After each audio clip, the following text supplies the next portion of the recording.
Hello friends, I am Astha. Welcome to Brainy Buddy channel. Okay, today we'll discuss some English concepts and questions और ये हमारी third series है English concepts की। और इस series में हम some rules of pronoun discuss करेंगे। इसके पहले के जो हमारे वीडियो हैं उसमें आपने देखा होगा कि हमने रूल्स ऑफ आर्टिकल और रूल्स ऑफ नाउन डिस्कस किए थे जो कि बहुत ही इम्पॉर्टेंट थे। और इसमें हम रूल्स ऑफ प्रोनाउन डिस्कस करेंगे। ये कुछ सिलेक्टेड रूल्स हैं जो कि हर उस एग्ज़ाम में काम आएंगे जो कि इंग्लिश पार्ट को या इंग्लिश सेक्शन को कंटेन करता है और उसमें स्पॉटिंग दी एरर सेक्शन होता है। So without any further delay let's get started. Okay, तो हमारा फर्स्ट रूल है प्रोनाउन में, if the sentence contain more than one pronoun as the subject, they follow the order of 231.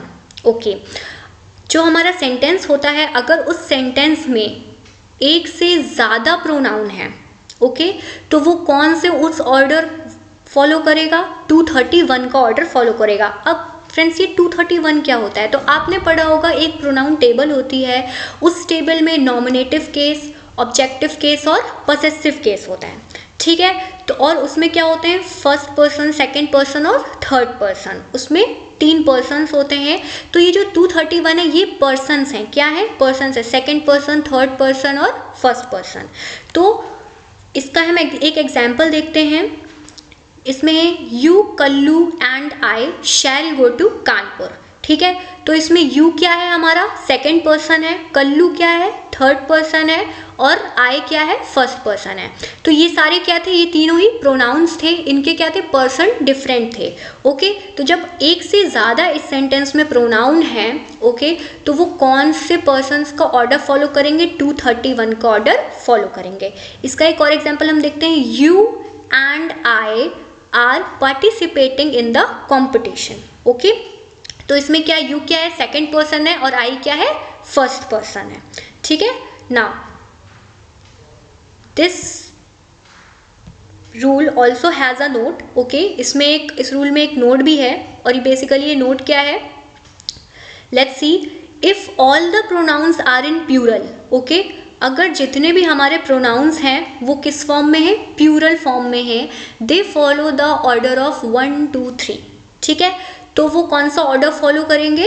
1 2 3 का order follow करेंगे। अगर वो सिंगुलर फॉर्म में है तो वो 231 का ऑर्डर फॉलो करेंगे और अगर प्लूरल फॉर्म में है तो 1 2 3 का ऑर्डर फॉलो करेंगे। मतलब कि first person, then second person, then third person. इसका एग्जाम्पल आप देख सकते हैं। We, you and they will watch the match. Okay, हम, तुम और वे, ठीक है। तो यहाँ पे ये वी, यू और दे, इन्होंने किसका ऑर्डर फॉलो किया है? फर्स्ट पर्सन, सेकंड पर्सन और थर्ड पर्सन का। ओके, नाउ तो हमारा सेकंड रूल पे अब हम आते हैं। हमारा नेक्स्ट रूल क्या है? ओके, मीनिंग ऑफ अपना is always followed by it's subject. Okay, आपने काफ़ी सारे सेंटेंसेस देखे होंगे, ठीक है। तो ये मीनिंग ऑफ अपना बेसिकली पॉजेसिव केस है। ओके, जो हम पॉजेसिव केस रखते हैं किसी भी सेंटेंस में, अपना की मीनिंग रखते हैं तो हम उसे सब्जेक्ट के अकॉर्डिंग रखते हैं। ओके, तो यहाँ पे देखिए, अगर हमारे सेंटेंस में जो प्रोनाउंस है वो 1 2 3 के ऑर्डर पे हैं, ठीक है, मतलब 1 2 3 का मतलब वो किस ऑर्डर में? प्लूरल फॉर्म में है, ठीक है। तो उसमें हम जो उसके अपना की मीनिंग होगी उसको हम क्या रखेंगे? अवर। ओके, 231 में है तो भी अवर आएगी।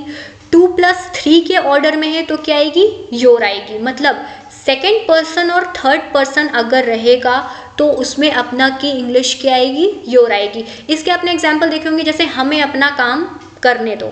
ओके, तो let us do our job, ठीक है। तो यहाँ पे अपना की इंग्लिश क्या आई? अर आई, ठीक है। तो ईच और एवरी के साथ क्या आएगी? हिज, हर और इट्स। ओके, वन के साथ क्या आएगी? वंस। ओके, नाइदर के साथ क्या आएगी? हिज, हर और इट्स। ये हिज, हर और इट्स आप हिज अगर की जेंडर के बेसिस पे है, ओके। अगर फेमिनाइन जेंडर है तो क्या आएगा? हर आएगा। ओके, और अगर न्यूट्रल जेंडर है तो इट्स आएगा। ओके, नाइदर और नॉर है। ओके, अगर किसी सेंटेंस में नाइदर नॉर यूज हो रहा है तो इसमें क्या आएगा? नॉर के अकॉर्डिंग, ठीक है, सब्जेक्ट। ओके, जो नॉर के अकॉर्डिंग है उसके हिसाब से क्या आएगा, सब्जेक्ट की मीनिंग आएगी। ओके, आइदर और में क्या आएगा, अकॉर्डिंग टू और।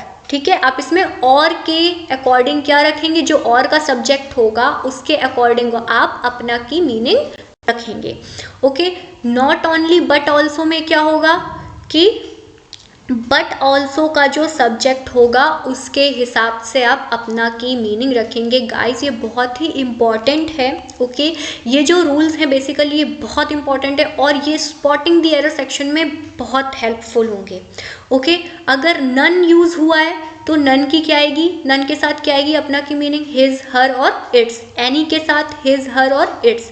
ऑल के साथ there. Okay, this rule also has a note. इसमें क्या है, if every comes 2 times. Okay, अगर किसी भी सेंटेंस में जो एवरी वर्ड है वो 2 टाइम्स आ रहा है, जैसे every boy and every girl, ठीक है, तो इसमें हम अपना की मीनिंग क्या रखते हैं, according to letter one. Okay, जो बाद वाला एवरी के साथ सब्जेक्ट होता है उसके साथ हम उसके हिसाब से हम जो अपना की मीनिंग होती है उसको रखते हैं। इसका एक एग्जाम्पल हम देखते हैं, like one should do once duty. तो हमने यहाँ पे पढ़ा है कि वन के साथ अपना की इंग्लिश क्या आती है, वंस। ओके, ठीक है, तो यहाँ पे इसका क्या होगा, one should do once duty. और है हमारा you he and I will do our job. ठीक है, तो इसमें आप देख सकते हैं यहाँ पे 231 है। ठीक है, तो यहाँ पे इसमें अपना की मीनिंग क्या आई है, अवर। ओके, वन के साथ क्या आई है, वंस। ठीक है, now let's move further to our next rule.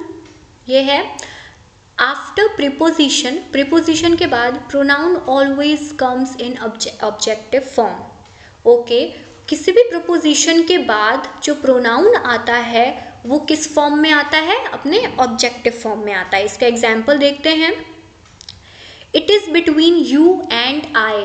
Okay, तो it is between, between is what, preposition.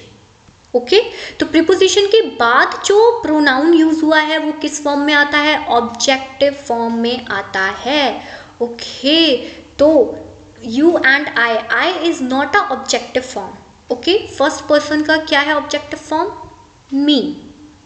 Okay, तो दिस सेंटेंस इज इनकरेक्ट। पहला वाला सेंटेंस क्या है, ये इनकरेक्ट है। इसका करेक्ट फॉर्म क्या है, it is between you and me.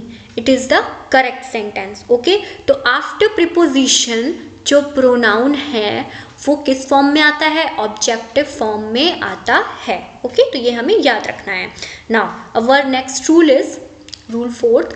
Okay, after transitive verb. Okay, कुछ ट्रांजिटिव वर्ब्स होती हैं, पढ़ा होगा कि जो वर्ब होती हैं वो 2 टाइप्स की होती है, ट्रांजिटिव और नॉन ट्रांजिटिव। जो ट्रांजिटिव वर्ब होती हैं उनके बाद जो प्रोनाउन होता है always comes in objective form. तो गाइज ये याद रखना बहुत ही आसान है कि प्रीपोजिशन के बाद ऑब्जेक्टिव फॉर्म में रखना है प्रोनाउन को, और ट्रांजिटिव वर्ब के बाद भी हमें जो प्रोनाउन रखना है वो हमेशा कैसा रहेगा, ऑब्जेक्टिव फॉर्म में रहेगा। ओके, तो let's see the example, let you and I complete one job. Okay, तो यहाँ पे बेसिकली यहाँ पे 2 चीज़ों में गलती है। ओके, यहाँ पे यू एंड आई नहीं आएगा, यहाँ पे कौन सा फॉर्म यूज़ होगा, ऑब्जेक्टिव फॉर्म यूज़ होगा। और यहाँ पे जो हमने अपना की मीनिंग रखी हुई है पॉजिटिव केस में, ये गलत रखी हुई है। ठीक है, तो ये कैसा सेंटेंस है, इनकरेक्ट सेंटेंस है। नाउ इसका करेक्ट सेंटेंस क्या है, let you and me complete our work. Okay, इसका और ये सेंटेंस कैसा है, करेक्ट है। क्यों, क्योंकि यहाँ पे क्या यूज़ हुआ है, यहाँ पे ऑब्जेक्टिव फॉर्म यूज़ हुआ है और यहाँ पे जो अपना की मीनिंग है वो अवर सही यूज़ हुई है।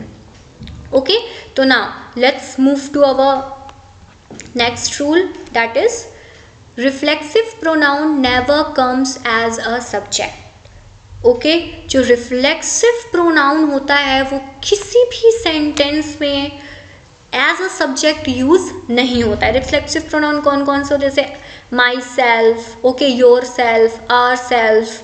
ठीक है, तो ये सारे कैसे प्रोनाउंस हैं, रिफ्लेक्सिव प्रोनाउंस हैं, और ये हमें कभी भी सेंटेंस में एज अ सब्जेक्ट यूज नहीं करने हैं। इसका हम एग्जाम्पल देखते हैं, my self saw him. Okay, तो माई सेल्फ इसमें क्या यूज किया है, इसको एज अ सब्जेक्ट यूज किया है, जो कि गलत है। ओके, ये सेंटेंस कैसा है, इनकरेक्ट है। इसका सही फॉर्म क्या होगा, I myself saw him. Okay, मैंने खुद उसे देखा। ठीक है। तो यहाँ पे अगर किसी भी सेंटेंस में ओके किसी भी सेक्शन में अगर आपको reflexive pronoun as a subject use हो रहा है तो वहाँ पे एरर है। ओके तो इसका करेक्ट फॉर्म क्या होगा, हमें उसके पहले सब्जेक्ट का यूज करना है, इसे एज अ सब्जेक्ट यूज नहीं करना है। Okay it's a very simple rule. Okay now हमारा नेक्स्ट रूल है after the following verbs. Okay कुछ वर्ब्स हैं reflexive pronoun is used. Okay must है ये कि कुछ वर्ब्स ऐसी होती हैं जिनके बाद रिफ्लेक्सिव प्रोनाउन का यूज होना मस्ट है। तो it's a very important rule. कौन कौन सी वो वर्ब्स होती हैं, like enjoy, apply, avail, resign, pride, absent and avenge. Okay तो ये कुछ आपके वर्ब्स हैं, इनके बाद आपको किसका यूज़ करना है, रिफ्लेक्सिव प्रोनाउन का।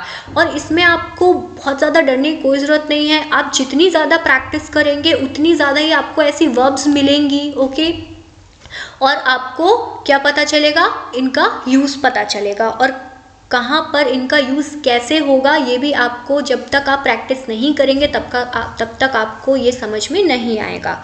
Okay because practice makes a man perfect. Okay it also makes a woman perfect. Okay तो इसका हम एग्जाम्पल देख लेते हैं। इसका एग्जाम्पल है we enjoyed ourself. Okay तो और सेकेंड है he availed himself of the opportunity. Okay तो इसमें अवेल्ड यहाँ पे वर्ब यूज हुई है, इसके साथ क्या यूज हुआ है, रिफ्लेक्सिव प्रोनाउन यूज हुआ है हिमसेल्फ। और वी एन्जॉयड जो यहाँ पे वर्ब यूज हुई है इसके साथ कौन सा यूज हुआ है, आवर सेल्व्स। ओके नाउ तो ये यहाँ पे हमारे कुछ जो रूल्स थे, यहाँ पे 6 रूल्स हैं बेसिकली। आपको 6 रूल तो याद रह ही सकते हैं। ओके प्रैक्टिस करेंगे तो अपने आप ही याद हो जाएंगे।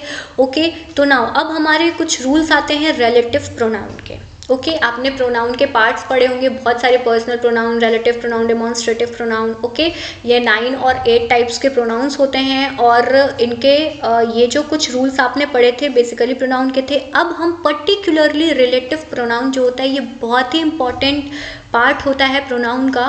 ओके और ये बहुत ज़्यादा यूज़ होता है, स्पीकिंग में भी यूज़ होता है, राइटिंग में भी यूज़ होता है। ओके और इसमें काफ़ी एरर्स हो सकते हैं। तो हम पर्टिकुलरली अब रिलेटिव प्रोनाउन के कुछ सिलेक्टेड रूल्स देखेंगे। ओके तो इसमें हमारा फर्स्ट रूल है they work in a sentence as a pronoun and conjunction both. Okay जो बेसिकली जो रिलेटिव प्रोनाउन का जो यूज़ होता है सेंटेंस में वो कैसे वर्क करते हैं, एज अ प्रोनाउन और कंजक्शन। ओके वो दो वर्ड को भी जोड़ते हैं। कंजक्शन का काम क्या होता है, दो सेंटेंसेस, दो वर्ड्स, ठीक है, दो फ्रेजेस, इनको क्या होता है, जोड़ने का काम करता है कंजक्शन। ओके ठीक है तो यहाँ पे जो रिलेटिव प्रोनाउन होता है ये भी क्या काम करेगा, प्रोनाउन की तरह तो काम करेगा ही करेगा, साथ में ये कंजक्शन यानी कि दो सेंटेंसेस को जोड़ने का भी काम करता है। ओके और जो रिलेटिव प्रोनाउन होते हैं वो कितने होते हैं, मेनली 8 होते हैं। ठीक है वो नंबर में कितने होते हैं, 8 होते हैं। तो हमें याद रहते हैं who, whom, which, that, whose, what, as, but. ठीक है तो हमें यहाँ पे याद रखना है जो हु होता है इसकी जो हिंदी में मीनिंग बेसिकली निकलती है, ठीक है, वो क्या होती है, जो या जिसने। ओके इसकी अगर आप हिंदी में मीनिंग देखेंगे तो हिंदी में क्या होती है, जो निकलती है या जिसने। और ये किसके लिए यूज़ होता है सेंटेंसेस में, ये बहुत इंपॉर्टेंट है, याद रखना। इसे एज अ सब्जेक्ट यूज़ करते हैं। और फॉर पर्सन्स हु हम वहीं पर यूज़ करेंगे जहाँ पर व्यक्तियों का नाम होगा। ठीक है ओके फॉर एग्जाम्पल इसे हम देख सकते हैं it is I who is your friend, वो मैं ही हूँ जो तुम्हारा क्या हूँ, दोस्त हूँ। तो यहाँ पे हिंदी में इसका क्या मीनिंग निकल रही है, जो। ठीक है और ये किसके लिए यूज़ हो रहा है, व्यक्तियों के लिए यूज़ हो रहा है, पर्सन्स के लिए यूज़ हो रहा है। और ये एज अ कंजक्शन भी यूज़ हो रहा है। ठीक है तो ये हमें याद रखना है। ओके सेकेंड है हमारा हुम। ठीक है तो हुम का यहाँ पे क्या निकलता है, ये जिसे या जिसको। ठीक है आप इसको वीडियो पॉज करके राइट डाउन भी कर सकते हैं कि हुम का जो हिंदी में वर्ड निकलता है इसका जो अर्थ निकलता है वो क्या निकलता है, जिसे या जिसको। ठीक है ये एज एन ऑब्जेक्ट यूज़ होता है और ये भी किसके लिए यूज़ होता है, फॉर पर्सन्स, व्यक्तियों के लिए यूज़ होता है सेंटेंस में। ओके नेक्स्ट हमारा आता है विच। ओके। विच जो रिलेटिव प्रोनाउन है इसका हिंदी में जो मतलब निकलता है वो क्या निकलता है, जो या जिसने। ओके सॉरी, जो या जिसे होता है, ठीक है। ये एज अ सब्जेक्ट और ऑब्जेक्ट यूज होता है, ठीक है, दोनों की तरह। और ये याद रखना है कि ये फॉर थिंग्स, ये चीज़ों के लिए इस्तेमाल होता है, और किसके लिए, for small animals. For example cat है, डॉग्स है, ठीक है, रैबिट है, रैट है। तो अगर ये आपके सेंटेंस में आ रहे हैं और वहाँ पर विच लगा हुआ है तो वो आपका सेंटेंस करेक्ट माना जाएगा। ओके, लेकिन अगर पर्सन्स है आपके सेंटेंस में, व्यक्तियों का नाम लिया गया है और वहाँ पर विच रिलेटिव प्रोनाउन यूज हो रहा है तो वो गलत होगा, ठीक है। और अगर चीज़ें हैं लाइक पेन, पेंसिल, कैप, अगर ऐसी थिंग्स हैं वहाँ पर तो किसका यूज होना चाहिए, विच का यूज होना चाहिए। ओके, नेक्स्ट है हमारा डैट।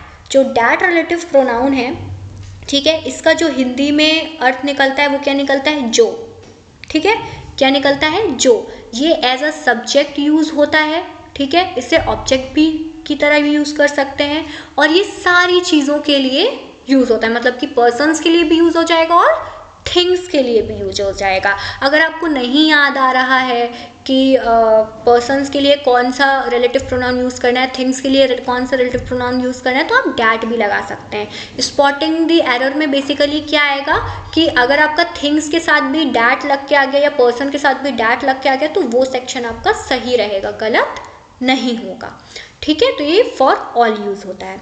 ओके, तो हुज का यहाँ पे क्या यूज होता है, हुज एज आपका सब्जेक्ट ऑब्जेक्ट दोनों की तरह यूज हो जाएगा, ठीक है। इसका हिंदी में अर्थ याद रखना है कैसा निकलता है, जिसका। इसका जब आप सेंटेंस पढ़ेंगे तो हिंदी में कैसा अर्थ निकलेगा, जिसका निकलेगा। और ये याद रखना है फॉर ओनली पर्सन्स यूज होता है, ठीक है। अब आता है आपका नेक्स्ट व्हाट।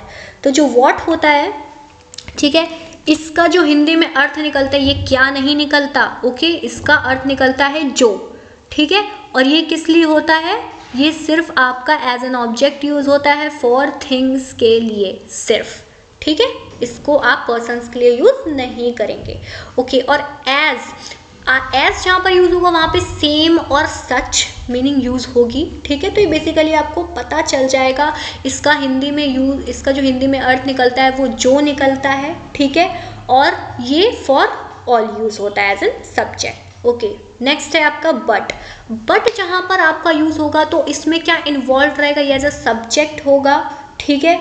और इसमें जो आपका नॉट होता है ये एक टाइप का मिक्सअप होता है, ठीक है। नॉट का तो जहाँ पे आपकी नेगेटिव मीनिंग रहेगी वहाँ पे आपका बट यूज होगा एज अ रिलेटिव प्रोनाउन, ठीक है। तो अब हम इसके कुछ एग्जाम्पल देख लेते हैं। फॉर एग्जाम्पल यहाँ पे देखा है, I know the boy whom you teach। तो whom का आपको मैंने हिंदी में मतलब बताया था, क्या निकलता है, जिसे या जिसको, ठीक है। तो मैं उस लड़के को जानता हूँ, आई नो द बॉय, जिसको तुमने पढ़ाया, ठीक है।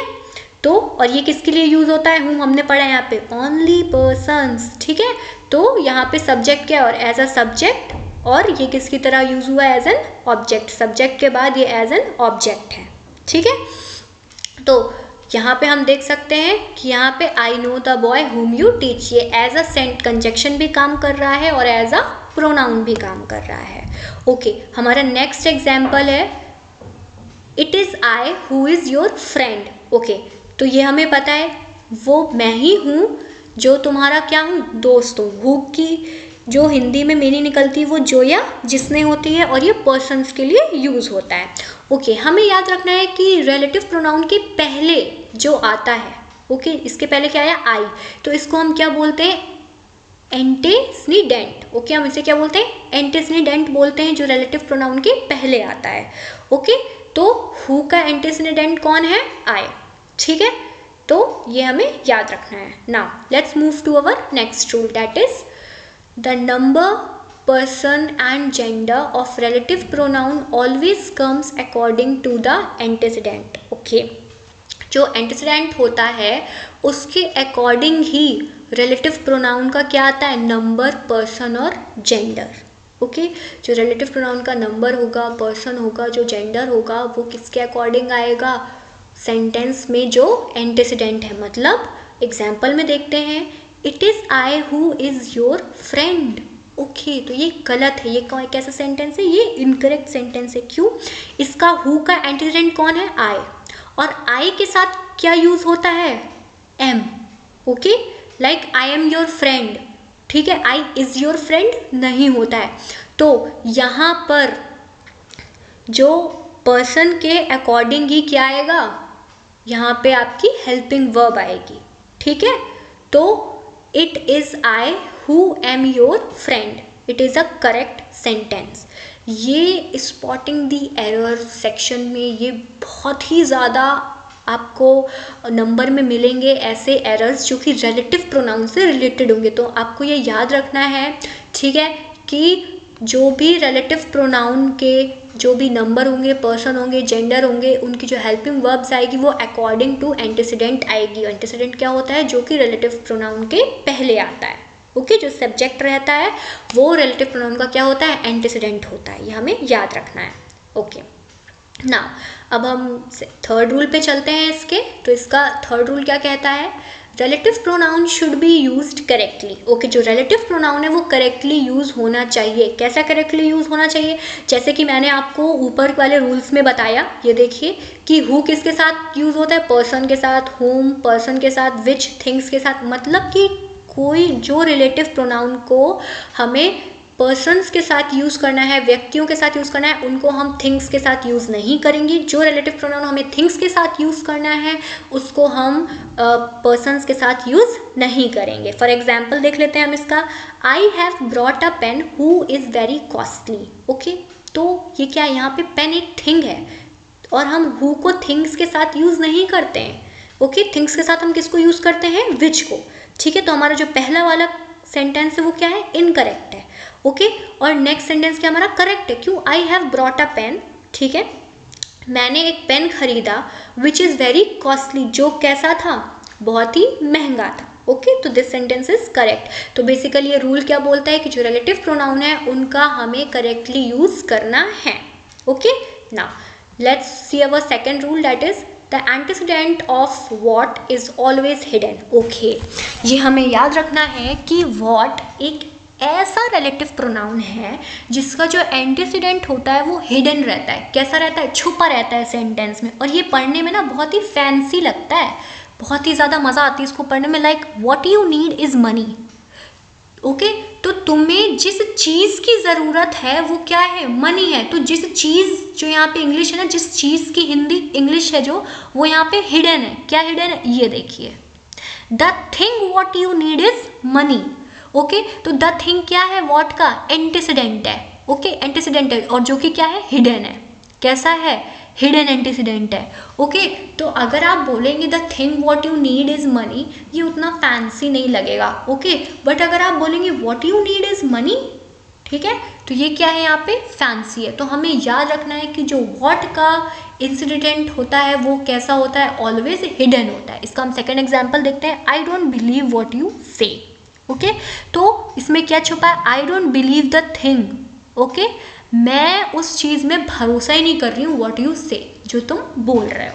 ठीक है, now let's see our next rule, and it's a last rule of relative pronoun, and that is never keep the relative pronoun and it's antecedent away from each other. Okay, ये बहुत ही important rule है कि किसी भी sentence में जो relative pronoun है, ठीक है, और उसका जो एंटीसीडेंट है, उन्हें दूर दूर नहीं रखना है, हमें उनको साथ में ही रखना है। फॉर एग्जाम्पल, इसका हम एग्जाम्पल देखते हैं। I like my friends dog who is a good man.